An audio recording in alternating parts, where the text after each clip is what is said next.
ఇక చూడు కథ ఏం చేసిండంటే కాకా ఇట్లా చేసిండట్టు లెక్క. 3 నెలల వరద నీటి కోసం వేల కోట్ల రూపాయల ఖర్చా, ప్రాణహిత ఎందుకు పక్కన పెట్టిండ్రు, జస్టిస్ పిసి ఘోష్ అడిగిండు. రిటైర్ ఇంజనీర్ల నివేదికపై ఎందుకు చర్యలు తీసుకోలేదు, 2015 నిపుణుల కమిటీ రిపోర్టును గత సర్కార్ దాచడంపై అనుమానం, ఆ రిపోర్టును వెంటనే తమకు ఇవ్వాలని రాష్ట్ర ప్రభుత్వానికి ఆదేశాలు, జలసౌధలో ఇంజనీర్లు నిర్మాణ సంస్థల ప్రతినిధుల ఎంక్వైరీ. ఇక 7న కాళేశ్వరంపై ఎన్డీఎస్ఏ ఫుల్ రిపోర్టు అందే అవకాశం ఉందని చెప్పేసి ఒక వార్త కనిపిస్తూ ఉంది. 3 నెలల వరద నీటి కోసం ఏది వేల కోట్ల రూపాయలు, 1,00,000 కోట్ల రూపాయలు ఎట్లా ఖర్చు పెడతావురా బాబు, ఇదేంది కథ, అసలు ఫస్ట్ ఉన్నది ఏంది, నువ్వు అందుకున్న రాగం ఏంది, పాడుతున్న పాట ఏందని చెప్పేసి అడిగిందట. అంటే అసలు నిజంగా అప్పటికే ప్రాణహిత చేవెళ్ళ ఉన్నది. ప్రాణహిత చేవెళ్ళ డాక్టర్ బిఆర్ అంబేద్కర్ ప్రాణహిత చేవెళ్ళ సుజల స్రవంతి కింద అక్కడ డాక్టర్ వైఎస్ రాజశేఖర రెడ్డి అప్పుడు ఆ ప్రాజెక్టును ప్రారంభిస్తే, ఒకవేళ అది వేస్తే అప్పటికే కమిషన్లు అంతా రావు, తర్వాత మొత్తం నష్టం జరుగుతుంది. కమిషన్ల కోసము మళ్ళీ ఈ కాళేశ్వరం పేరుతోటి ప్రాజెక్టుని స్టార్ట్ చేసి మొత్తం ఆగమాన్ చేసిండు కాక. నిజంగా గ్రావిటీతోటి అంటే నిజంగా ఎత్తు నుంచి పల్లానికి నీళ్ళు వస్తాయి. అయితే ఏం చేసిండు కాక, కింద కట్టి మళ్ళీ మీదికి ఎత్తిపోసి మళ్ళీ కిందికి తీసుకొచ్చిండు.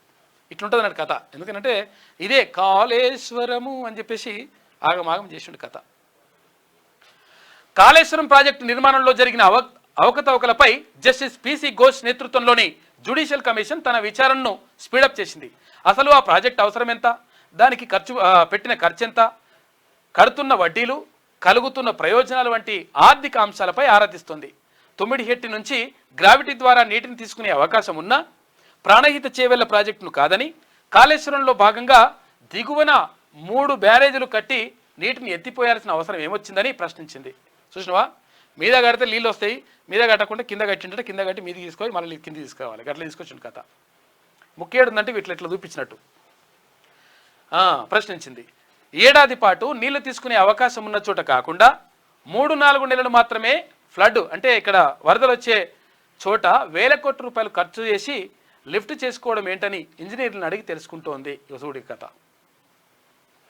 ఏమైంది అసలు యాక్చువల్గా ఇది కథ ఏంటంటే, ఎక్కడుంది క్లోజ్ చేసారు అది. అయితే ఏమైందంటే అసలు యాక్చువల్గా ఎక్కడ కట్టాల్సింది, తర్వాత ఏది ఎందుకు ఇట్లా మొత్తం కథం చేసేసిండు కాక అంటే, అందులో పైసలు రావు.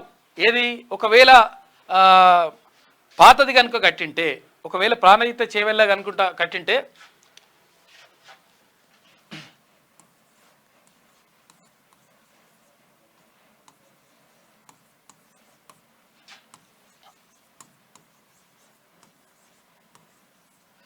ప్రాణహిత చేవెళ్ళ ఇది ఒకవేళ నిర్మాణం చేసింటే దీనికి ఓన్లీ 38,000 కోట్ల రూపాయలు 38,000 కోట్ల రూపాయలు మాత్రమే ఖర్చు అవుతుండే, 1000 కోట్లు.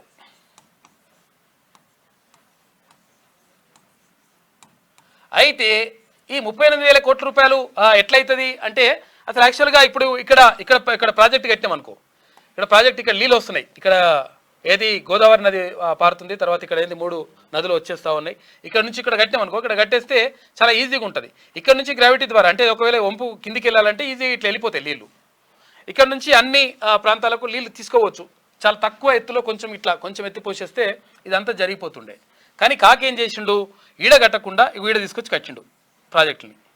ఈడ తీసుకొచ్చి కట్టి ఏం చేసిండు, మళ్ళీ ఇక్కడ నుంచి మళ్ళీ ఇక్కడికి ఎత్తిపోయాలి, మళ్ళీ ఇక్కడికి ఎత్తిపోసిన తర్వాత మళ్ళీ ఇక్కడికి రావాలి, మళ్ళీ ఇట్లా ఇదంతా చేసిండు కథ. దీంతో ఏమైందంటే ఈ 38,000 కోట్ల రూపాయల అంచనా ఉన్నటువంటి ఏది ప్రాణహిత చేవెళ్ళ ప్రాజెక్టు, తర్వాత ఇది కాళేశ్వరం పేరుతోటి కాళేశ్వరం కట్టిండు. ఈ కాళేశ్వరం కట్టి ఈ 38,000 కోట్లు ఉన్నదాన్ని 1,38,000 కోట్ల రూపాయలు చేసిండు కథ. ఎందుకంటే ఈ 1,00,000 కోట్ల రూపాయలు ఎట్లా మరి అంటే, ఈ 1,00,000 కోట్ల రూపాయలు వెనకేసుకోవచ్చు, తర్వాత లేకపోతే మొత్తం కథం చేయొచ్చు అని.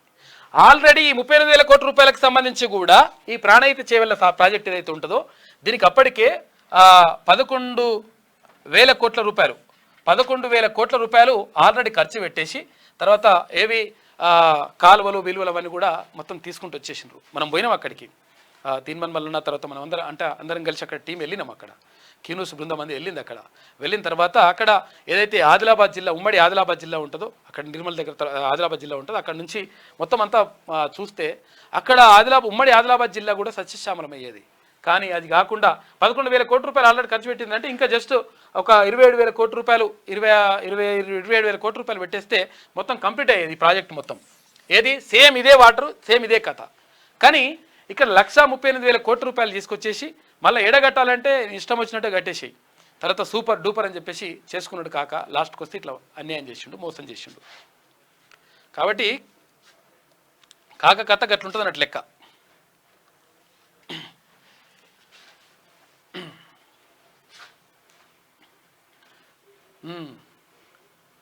కాళేశ్వరం ప్రాజెక్టు నిర్మాణంలో జరిగిన అవకతవకలపై జస్టిస్ పిసి ఘోష్ నేతృత్వంలోని జ్యుడిషియల్ కమిషన్ తన విచారణను స్పీడప్ చేసింది.